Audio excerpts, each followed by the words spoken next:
നമസ്കാരം, കൊട്ടാരക്കര മീഡിയയിലേക്ക് സ്വാഗതം. എക്സാലോജിക് മാസപ്പടി കേസിൽ CMRL MD ശശിധരൻ കർത്തയെ ED ചോദ്യം ചെയ്യുന്നു.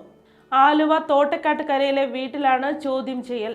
2 തവണ സമൻസ് നൽകിയിട്ടും കർത്ത ED ഓഫീസിൽ ഹാജരായിരുന്നില്ല. ആദ്യ സമൻസിൽ ആരോഗ്യ പ്രശ്നങ്ങൾ ചൂണ്ടിക്കാട്ടിയായിരുന്നു ഹാജരാകാതിരുന്നത്. തുടർന്ന് ഇന്നുച്ചയ്ക്ക് 1:30യോടെയാണ് ED സംഘം ചോദ്യം ചെയ്യലിനായി വീട്ടിലെത്തിയത്. കമ്പനിയിലെ chief finance officer KS Suresh Kumar, senior manager NC Chandrasekharan, senior officer Anju Rachel Kuruvila എന്നിവർ തിങ്കളാഴ്ച രാവിലെ ചോദ്യം ചെയ്യലിന് ഹാജരായിരുന്നു.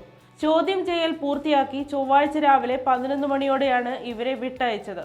മാസപ്പടി ആരോപണത്തിൽ ആദായ നികുതി വകുപ്പ് മുൻപാകെ എക്സാലോജിക് കമ്പനിക്കെതിരെ മൊഴികൾ നൽകിയിരുന്ന chief general manager P Suresh Kumar, cashier Vasudevan എന്നിവരെ ED ഓഫീസിൽ ഇന്നലെ രാവിലെ വിളിച്ചു വരുത്തി ചോദ്യം ചെയ്തിരുന്നു.